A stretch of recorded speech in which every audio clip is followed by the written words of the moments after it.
Halo semuanya, selamat datang. Pernah kepikiran nggak kalau membangun pernikahan itu sebenarnya mirip banget sama membangun sebuah rumah? Nah, kali ini kita akan bedah tuntas cetak biru untuk membangun rumah tangga yang kokoh dan penuh cinta. Nah, ayat ini dia tujuan utamanya. Inilah rumah impian yang kita semua mau kan? Sebuah tempat yang isinya itu sakinah atau ketentraman. Lalu ada mawaddah atau cinta yang tulus, dan warahmah, kasih sayang yang mendalam. Oke, kalau mau bangun rumah, mulainya dari mana? Jelas dari fondasinya kan? Nah, dalam pernikahan, fondasi ini adalah musyawarah, alias pengambilan keputusan bersama. Ini adalah bagian yang paling krusial. Jadi, musyawarah itu apa sih? Gampangnya, ini adalah proses di mana kita duduk bareng, ngobrol, dan ambil keputusan sama-sama. Nggak ada ceritanya satu pihak main putusin sendiri aja. Ini tentang menciptakan budaya di mana dua-duanya merasa, oke, suaraku didengar dan dihargai di sini. Oke, kedengarannya bagus ya secara teori, tapi gimana prakteknya? Nah, ini ada 3 langkah simpel buat bawa musyawarah ke dalam kehidupan sehari-hari. Mulai dari komunikasi yang terbuka dan jujur, punya niat baik yang sama, sampai gak ragu cari penengah kalau memang buntu. Fondasi sudah kuat, sekarang saatnya kita naikin dindingnya. Dinding-dinding inilah yang akan menciptakan sakinah, rasa aman, damai, dan nyaman secara emosional di dalam rumah kita. Tujuan utamanya itu ya ini, menjadikan rumah kita baiti jannati, rumahku, surgaku. Tempat di mana kita bisa pulang dan merasa aman dari semua hiruk-pikuk dunia luar. Tempat untuk istirahat jiwa dan raga. Nah, bagian ini menarik banget. Slide ini kayak ngasih kita contekan loh. Di satu sisi, ada masalah-masalah umum yang bikin rumah tangga panas, kayak kurang komunikasi atau cemas soal ekonomi.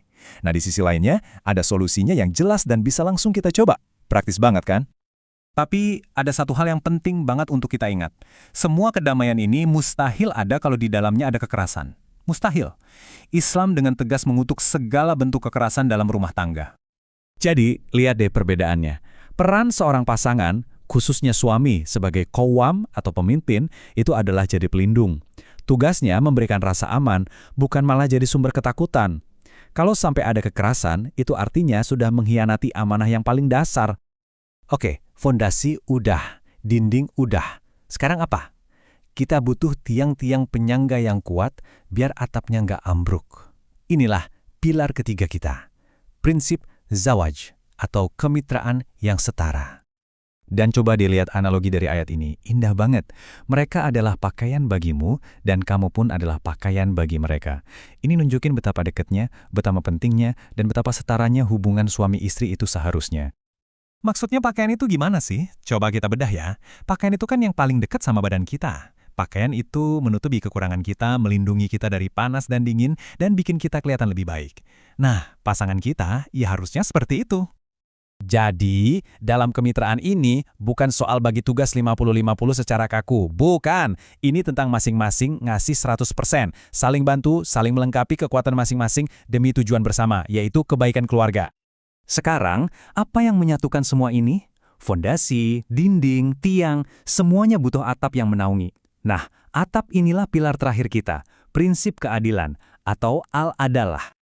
Keadilan atau al-adalah itu bukan berarti semuanya harus sama rata, sama rasa. Bukan.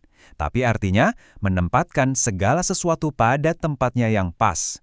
Adil itu proporsional, sesuai kapasitas dan kebutuhan, dan yang paling penting berdasarkan kesepakatan bersama. Gimana wujudnya? Ya misalnya pembagian kerja di rumah itu diobrolin bareng, bukan dipaksakan. Suami dan istri sama-sama punya kesempatan buat berkembang.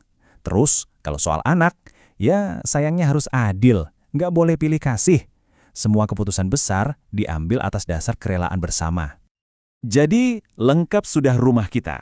Ada fondasi musyawarah yang kuat, dinding sakinah yang meneduhkan, tiang penyangga zawaj yang seimbang, dan semua itu dinaungi atap keadilan. Inilah cetak biru lengkap untuk sebuah rumah tangga yang dibangun di atas cinta dan iman.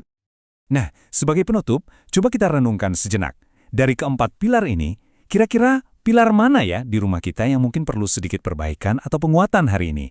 Ini bukan cuma teori, tapi panduan praktis yang bisa kita pakai mulai sekarang.